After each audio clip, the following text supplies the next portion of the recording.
What's up, y'all? AP here. Welcome back to my channel. I am so excited to be here today. I'm here to bring y'all episode 3 of my Puff and Pass podcast. And I have smoked a joint. I smoked like a joint, like a .7. I don't know the strain, and I am a cannabis connoisseur, so I do want to start educating y'all in these podcasts. The whole point of Puff and Pass is to not only share the vibes with y'all, but to talk about shit that I don't really hear other people talking about on this platform, and to educate people on how to better cater their cannabis use to their own needs. I do feel like cannabis is medicinal for the most part, but just like anything else, you can get addicted, you can have bad habits. So I'm obviously here to debunk the myths around cannabis. So to talk about my cannabis profile just a little bit, I do prefer hybrids. I do prefer indica leaning hybrids or sativa leaning hybrids, your good 60-40, 70-30. Some of my favorite strains of all time, and there's many. If you know me personally, you would say Spritzer, and I would laugh because Spritzer was one of my favorite strains for a very long time, and it will always be near and dear to my heart. Peanut butter breath. Peanut butter breath was fire. Sour diesel, fire. Wedding cake is my top 3.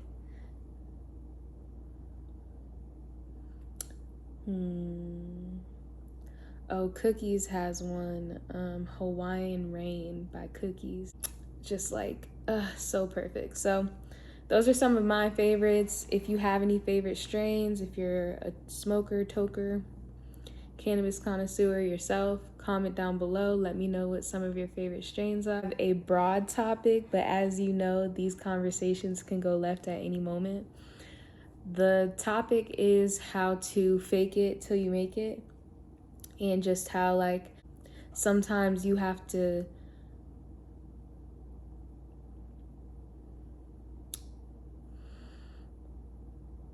put on a front of confidence despite not knowing your next steps, despite being uncertain, things like that.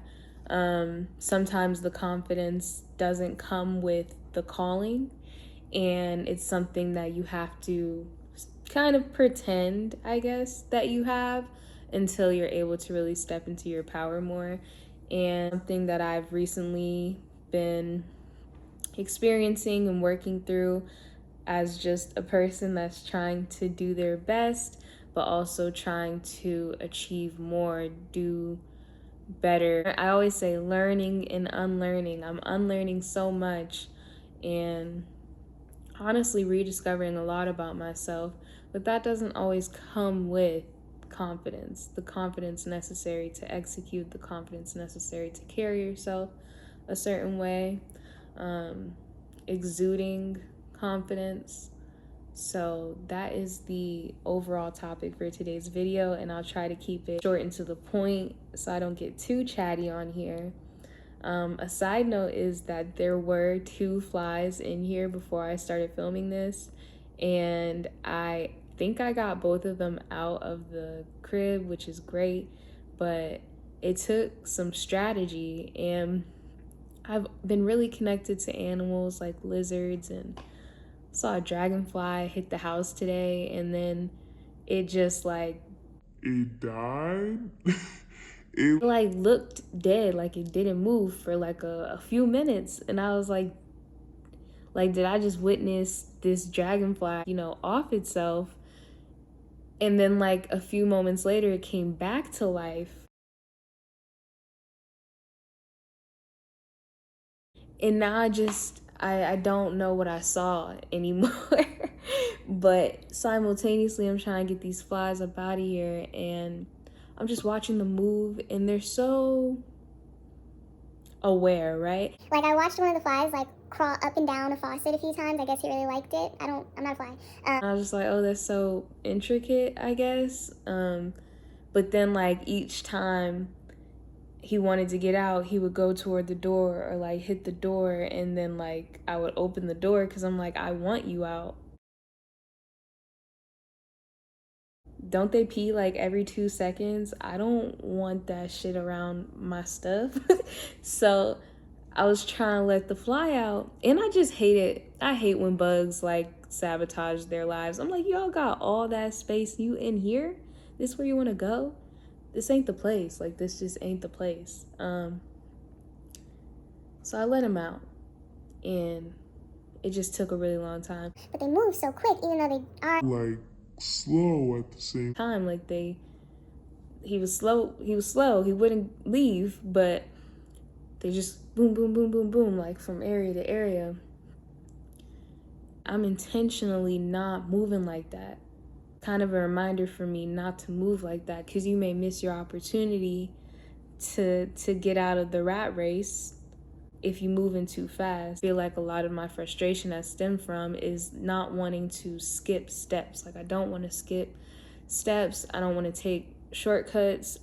I'm not saying like don't accept help though. Like, I think that's where pride gets in the way. Like, I'm learning how to accept help, but I don't want to take the easy route and get an expedited result versus like taking the long, or what do they call it? The road less taken, like taking that route and actually reaping the actual reward that I desire, or something even greater than that. Yeah. Oh, and not the first 5 minutes of this video being about animals. Like messages, I feel like animals give us like reminders sometimes. I had to let this baby frog out the other night. I'm just out here saving animals. Yeah, just Out here doing the Lord's work.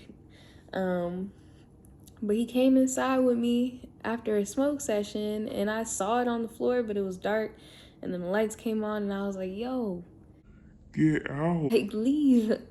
And it just wasn't, it was starting to hop, and I didn't want it to get in the rest of the place. So I was like, okay.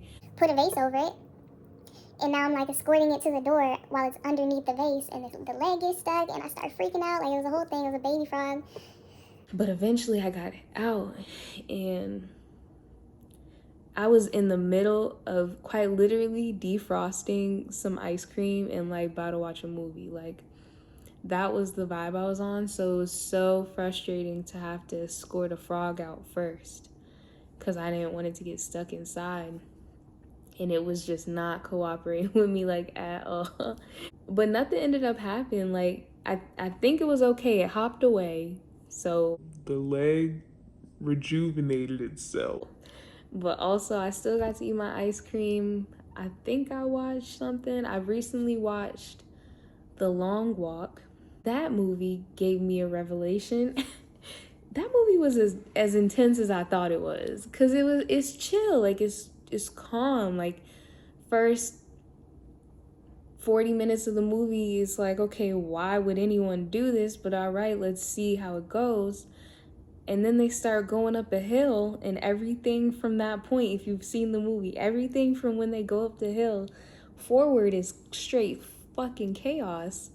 Controlled chaos. But it reminded me so much of my mortality, and just like, yo, at any moment you can be thrown this curveball that you may not be able to bounce back from. That movie has a great depiction of like how important a support system is, how important it is to have people in your corner that are willing to there with you through hard times, and then watch you sabotage yourself and pick you up and be like, nah, you good, like let's go, you know. I think everybody needs that, and I think it's unfortunate that not every celebrity or famous person or well-known successful person that we see had that. I think there's a distinct difference, and not distinct difference in a negative way, but a distinct difference between the people who do have that support system, who do have like a trust fall, right? Like someone that they can depend on, that's in their corner. I'm thinking of like Kevin Hart. I don't know him, right? But his support system has been with him through all of his career trials and tribulations, and they continue to show up for him despite his growth, despite the changes, despite the stardom. Like me and my sibling were talking about how he's essentially been relevant for at least a decade, maybe two. And that's commendable. No, I don't know if he's an industry plant. I don't remember all the rumors that I've heard about him, but regardless, he's successful. He's a successful black man, and he has successful black men in his corner. And he's not surrounded with that crabs in a barrel mentality. That's like the flip side of the support, right? Is crabs in a barrel mentality. People bringing you down, sabotaging you, throwing dirt on your name, doubting you, making you question yourself, like things like that. That sounded cool. That makes it so much harder to defy the odds. That makes it so much harder to believe in yourself, to reach your goals, to keep going. And it's just so important. It's so important to have that. Life, kind of going back to the long walk, life gives you a lot of trials and tribulations, and they can happen at any time to any person, no matter how strong, no matter how prepared, no matter what your background is, what your reason, what your why, what your mission is. We all hit and face hardship. And some of us are really good at masking that. But who is in your corner during those seasons is important. And I think, if you're anything like myself, there's also seasons of isolation, and I've talked about this before. Those seasons are really hard to get through because you become your own support system. It's necessary for independence, it's necessary for individuality. It's great to know that despite your independence, that there is someone that is there, but it's necessary to know that if you fall, you can catch yourself. It's such a duality, something that I'm currently battling with myself. I have this very shitty half and half. Very shitty. Let's quickly beeline, right? I'm gonna go grab these. This is unnecessary, but I'm doing it. It's kind of show and tell. It's giving show and tell energy. One, I got these cookies today, and I'm excited about them, so I want anybody that's tried them to tell me if they're good, because I think they are gonna be good. Is these the brown butter chocolate chip Nestle cookies. Let me know if these are good. Yeah, let me know. Not sponsored, can be. Nestle. Hit me up. Look at Brown butter. And so, dead ass question. Why the fuck do these taste different? Some kind of WWE thing going on. So it's not about the people on the front. This Minute Maid lemonade. And this Minute Maid strawberry lemonade tastes like two motherfucking different things. This tastes like if somebody took the lemon juice that comes in the fake lemon and you drop it on top of shit and put it in a bottle with some water and like 1 tablespoon of fucking sugar. Who did this? Who did this? That's some bullshit. And then this is good, but sweet as fuck. And don't taste nothing like the regular joint. It don't taste nothing like it. And I'm trying to figure out what y'all was thinking. Doing some shit like this I got pissed off because I've never bought them at the same time, and I was like, what the fuck is this? But sugary ass juice with a hint of strawberry, and then this a straight ass lemon, just straight lemon with a little bit of sugar. Y'all got me fucked up. Y'all got me fucked up. If you work for Minute Maid or if you know the Minute Maid people, comment down below how I can get in touch with them niggas, because I've been so upset over this, and I usually just stick to my go-to drink, and I don't like Simply Lemonade anymore. I don't care if it's generic or not. Orange juice never fails me. Coca-Cola cherry really has had me in a chokehold for some time now. I don't typically buy like big soda. I buy like a can, but like really in a chokehold. Ginger ale. You gotta have medicine. You gotta have your medication. Tea. I can make tea, right? Sometimes I do, sometimes I buy it. And that is some lemonade. If you want some lemonade, Wegmans brand lemonade tastes like that shit. It tastes like what Simply Lemonade used to taste like. I don't know what they got going on anymore. But this shit is ass. They got some hits too. That fruit punch, tropical punch, mango punch. I don't know what the fuck is going on with these other two. Just go ahead and and get you some lemons and some water and some sugar and make that shit yourself. What the fuck? Anyway. Anyway, what song is that? It's Young Nudie. But anyway, I really had that. I had that locked and loaded for like 2 weeks. Because it's been taking me forever to finish this lemonade that I don't want. Despite not really knowing your next steps, despite experiencing self-doubt, external projections, things like that. Honestly, I feel like it really comes down to, I was talking to somebody about rituals, and I do want to make a video on this more in depth, but I'll touch on it real quick.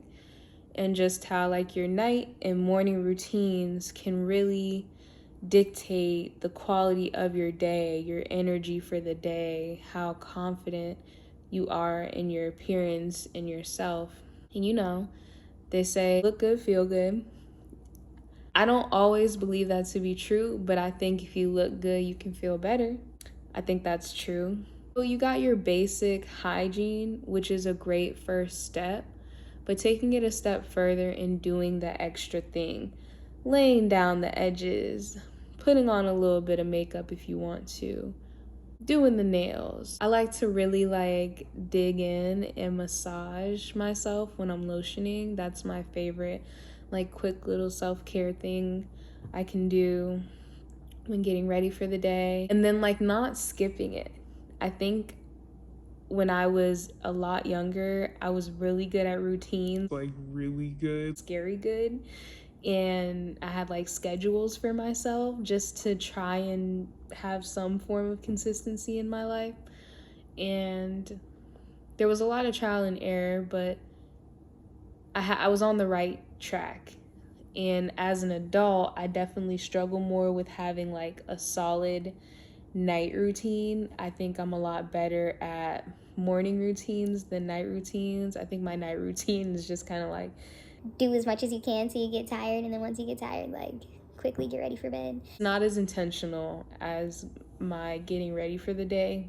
Working on even as small as like putting in my retainers. I'm like, okay, once you put in your retainer, it's like you may as well just like do a whole routine. Like make sure the retainer's clean, make sure your teeth are clean. Like you may as well just go ahead and do a whole shindig. My point is, a part of executing your day with confidence starts the night before. It starts in how much effort you put into your night routine, getting a good quality of sleep. Something I've had to remind myself that yes, these are extra steps. No, I don't always feel like doing it, but it will help me rest. It will help me relax. It will give me a higher quality of sleep so that when I wake up, I am more energized. I do feel better, etc., etc. And with the morning, you can again, go throughout the day knowing how you look, being confident in that, and also knowing that you've taken the steps to start your day on a good foot, whether that be tea, meditating, stretching. I've been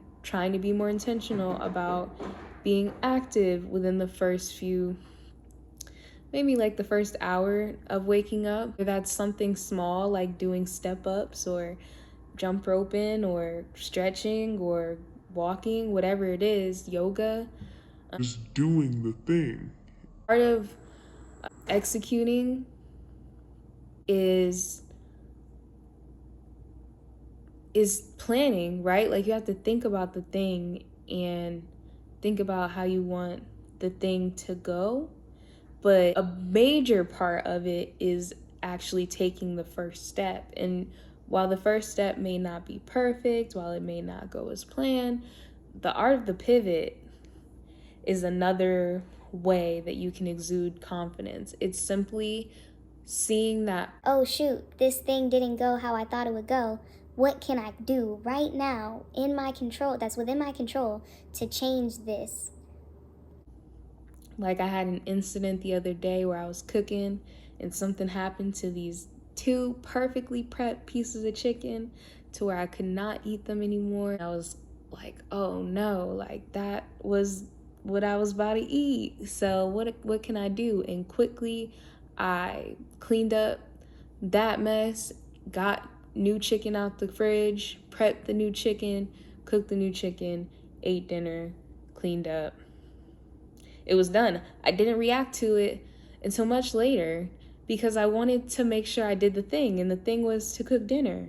Even though it didn't go as I wanted it to, my first two pieces of chicken weren't a success, I was still able to pivot and get the additional chicken out the fridge and prep that, even if it threw off my groceries, even if it wasn't what I had in mind, I was still able to recover from it and complete the task, which was cooking dinner. The thing with confidence is communication.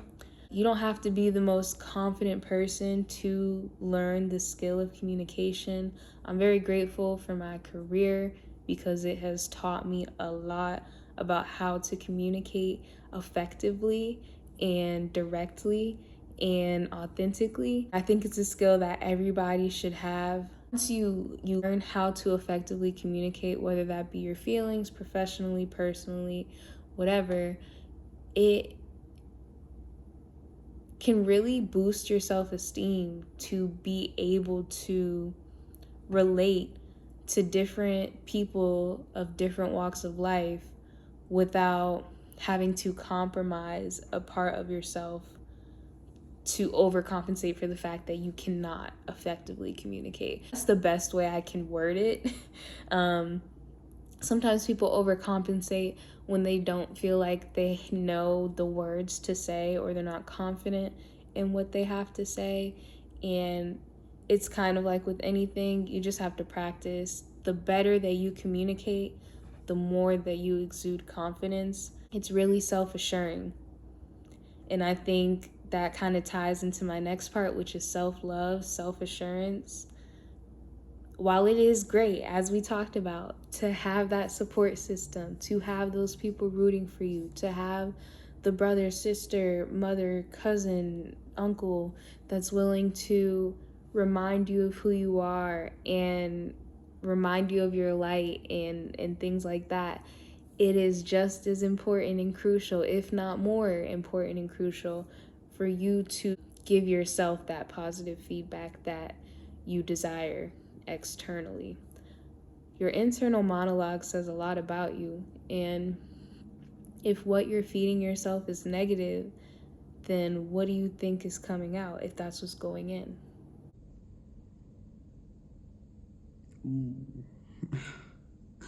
That's a little bit, that was a little gem right there. Like, what do you think is coming out if what you're feeding yourself is negative?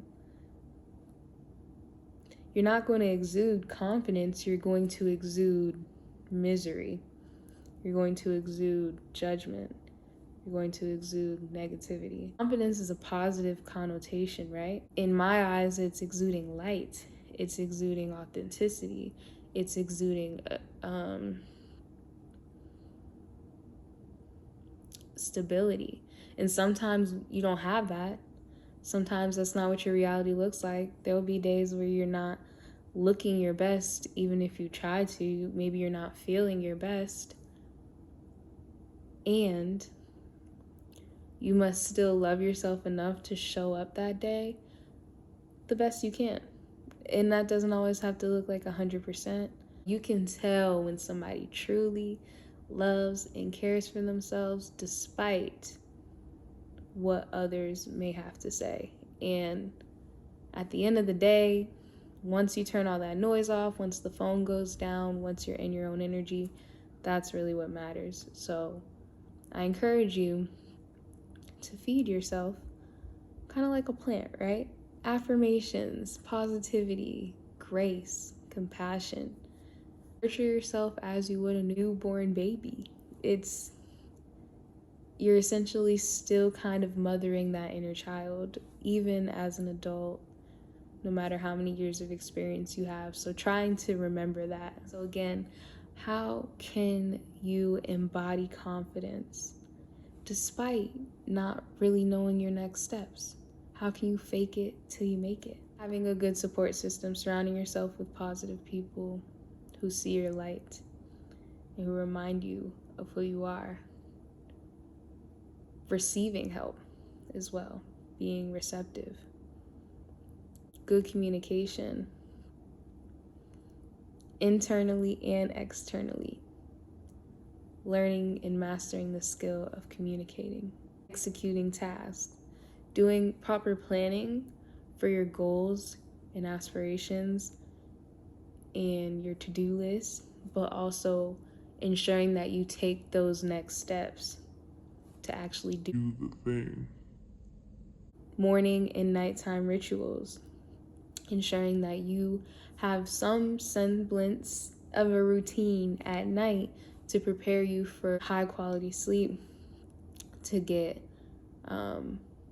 your body back in alignment for the next day, and then waking up the next day and again taking time and putting energy into some kind of routine, some kind of ritual that will help you feel more confident in your appearance, help you feel more nurtured overall, and prepared for your day so that you can continue to show up as your best self. And that is my feedback. Just show up for yourself and remind yourself who you are when you forget. Don't always rely on those external sources to remind you who you are, because sometimes that's not going to happen. Sometimes it does get quiet. Sometimes you will be isolated. And that is when that internal monologue, those affirmations, those rituals really help, because you are feeding yourself positivity. And that is essentially what you will exude. So yeah. Thank you for coming to my Puff and Pass episode 3. I don't know when episode 4 will be because I'm taking a tea break. I decided that I need some mental clarity at this time. I've had to make a lot of quick decisions, and I'm coming out of a very stressful era in my life, and I think my fast was so eye-opening for me, and I really enjoyed my fast. I got the results that I desired, not only physically, but just mentally. And I'm wanting to do a bit more work. I'm wanting to go a bit deeper and really gain the clarity that I'm looking for. So I don't know how long my tea break will be, maybe a week, maybe 2, maybe a month. But whenever it's over, I will share an update with y'all. That will probably be the theme for Puff and Pass episode 4. And of course, if you are looking for updates on anything that I post, look at the post section. You'll see any updates. And of course, if you subscribe or you turn my notifications on, you will get notified whenever I drop a video. You'll see all of my new videos as I post them. I do have a vlog coming. I appreciate y'all's patience. This vlog has taken a lot of my mental capacity because it's a new format. longer footage, and I just want to make sure that I'm being intentional with the editing for that. So it hasn't released yet, but it should release predominantly soon, and I will keep y'all updated. My most popular videos on my page is my yoga flow, my 15-minute yoga flow. I will link that below, in addition to my last Puff and Pass episode if you missed it. But I have another extended version of that yoga flow coming out very soon, and I'm just excited. I have a lot of content to share with y'all. Look out for my shorts. I've been posting more shorts lately. Of course, if there's anything specific you'd like to see, let me know. I'm excited to bring y'all along with me next time I get my hair done, whatever that looks like. And yeah, thank you for joining me for my Puff and Pass episode 3, and I will see y'all next time. Stay lit. Bye.